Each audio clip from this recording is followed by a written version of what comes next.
welcome to Nerd Girl. Welcome to Westworld. I'm Becca. I'm Becca. Today we're going to be talking about Westworld episode 7. Yay! See the world in a grain of sand. William Blake. I love it. Yeah, and thank goodness it was actually Anthony Hopkins. We were very happy. I know last week we were like, it better be him. No CGI Anthony Hopkins. Yeah. So that was a surprise. Yeah. And I'm not sure quite what his end game is. I mean, we're not supposed to know, but him taking control of Bernard again. No, Bernard. Poor Bernard. He's one of him and Teddy are my favorite characters, and I hate it when he gets put in those moral conundrums. He's like, no, please don't make me hurt people. I know. And I'm like, oh, poor Bernard. Oh, and then having him waterboarded and tortured. I wanted that girl. I wanted Dolores to saw her head off so bad. Yeah, how crazy was it to have the whole room of Bernards? We saw that sneak peek last week. But it was so crazy. I was still hoping that somebody else would find the Bernards. Like, I didn't want them to find out that he was an AI. They were like, don't be them. Oh. And then they torched him right away. It was like, no. That was so awful seeing Bernard cry. I was like, I know. Bad. But there were some also badass moments in this freaking episode. We were shocked when Ed Harris got shot because he's taking for granted certain things. He's like, oh, Ford's giving me this girl. Right. Like, oh, this is lame. And she's all like, it's a test. She's no. like, yeah, I have free will. He's like, you all have free will. Then he's like, wait a minute. But I love that she couldn't control his friend. And then that's when she said, oh, you're awake. So I guess anyone who's awake, she can't control. Right. But then she was talking to him like, do you really remember all your past lives? She's like all of them. Take a look at your friend here. And Ed Harris is like, I just saved your wife and kid. And then Maeve is like, this time. Mm-hmm. Yeah, this time, exactly. And then he's remembering when he was like dancing with his wife and then shot her in the head. It's like, damn. Yeah, that was pretty sad because I do love that BFF relationship, but good because it's all like it needed. I've been waiting for Ed Harris to get some kind of comeuppance. Yeah, you know he's not gonna die, but it's we kept on saying that. We kept on going. Oh, we hope he figures out that it's Maeve and not Ford because we want him to know that Maeve is pulling the strings, not Ford on this one. You know, because he's giving all the credit to Ford. Yeah, and his whole thing, I think he would be excited by that because his whole thing is he not only wants them awake, he wants them, you know. But we were actually very excited that the little girl got taken away by the Native Americans because we were like, we believe them from the last episode when you're like, we're on the same path. I mean, she was like freaking out, but we were like, listen to them. And she obviously can't control them, so they're awake. So they're not on that same script where they're gonna like kill her and the daughter. They're like, you're AIs, you're with us, let's get you like they saved her. Like that's what we're hoping anyway. We hope that little girl was just saved by them. Well, they let those humans go. Remember they tied them and drug them out there and then they were like, see ya. Yeah. I know. And Harris's daughter's probably totally gonna find him. I know, that's what we're saying. But we're still trying to decide because one thing that we weren't sure about last week that we were discussing later was that Faith had said, no, he called the daughter a host, like in the beginning. He said, like, it sucks that they would make a host my daughter into a sink host. So low, Did he ever truly believe that was his daughter? Like, did he ever truly, like, not think that she was a host? I don't know. So even if she came to save him, he might still think it's Ford. You're Ford, you're a host. She's like, what is wrong with this old man calling everything Ford? I am your daughter, but we don't actually know. She could be a host. She did that test, but you know, I mean, that could be just for us. Yeah, rigged. Who knows? I mean, this show.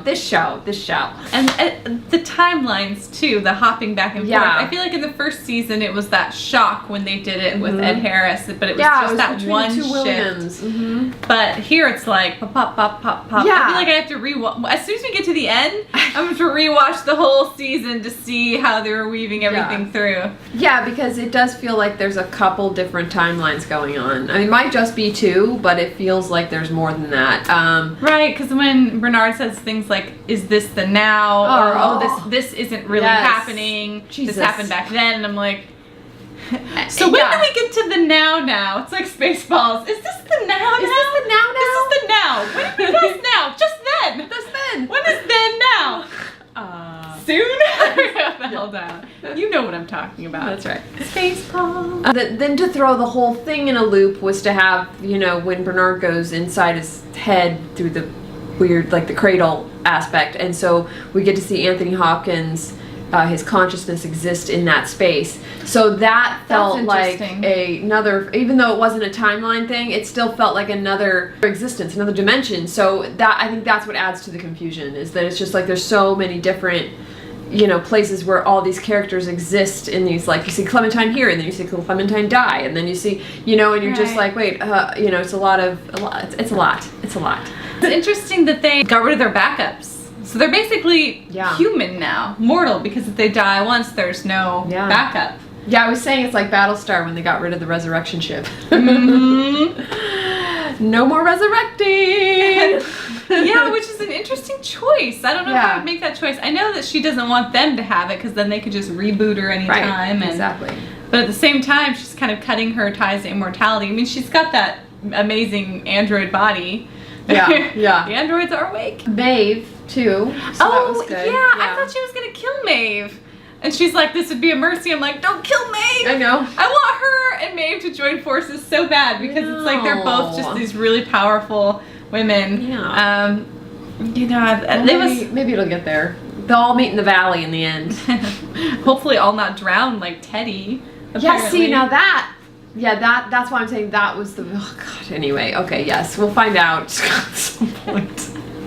These freaking timelines, I'm just saying. And I think they're talking about all the people who wanted their consciousness transferred in. Yeah, so is the valley full of a bunch of rich people that basically bought, like, when they died, they were stored, kind of like how cryogenics, where people are like, freeze me, and, and then they're hoping in, like, 500 years they'll be able to be unfrozen and cure whatever disease they were dying from. So I'm assuming that, at least that's what we're thinking, is it's been gathering data on them. Then that's collecting these consciousnesses to be downloaded into bodies. I guess. Rich people could be immortal somehow. And maybe that's the thing that got flooded.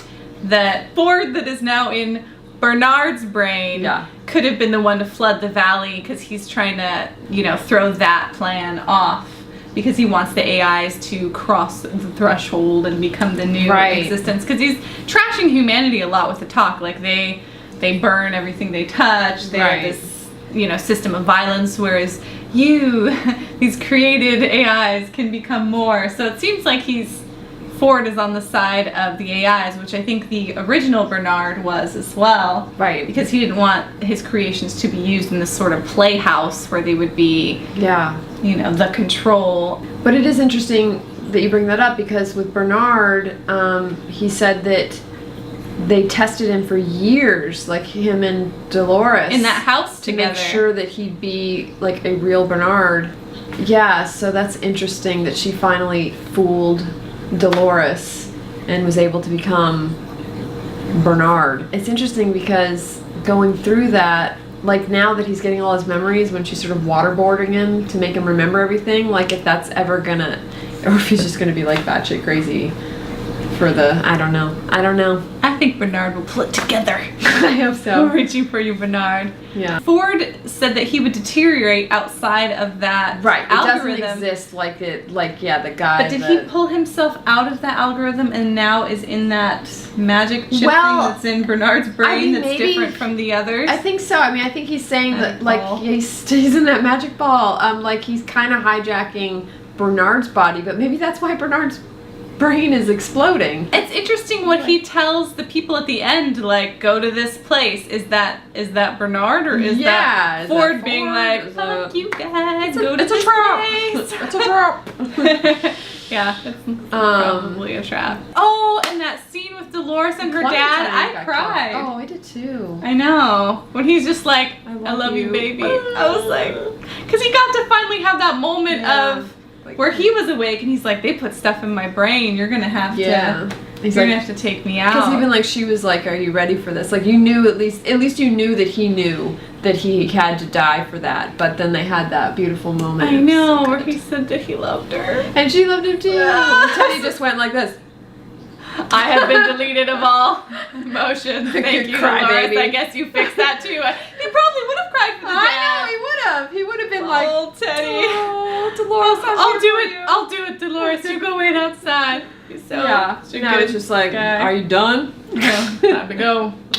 We gotta get to that valley. I mean, he was a pretty badass in terms of shooting and stuff, but so was Clementine. How badass was she? She was like boom, boom, boom, boom, do body. I know when she died, I felt bad. I really liked seeing her arc from being like brainlessly walking around to being sort of a cool way to go. zombie. Yeah, she went out like a badass Western but we character. didn't like that she died by that greasy-haired guy. We hate that guy. We hate that creeper. So we were happy that. But then you know they made him creepy on purpose because then you get the seductress and the creeper, and then they have that last moment where she's like, click, click, boom. That was pretty awesome. That was pretty awesome.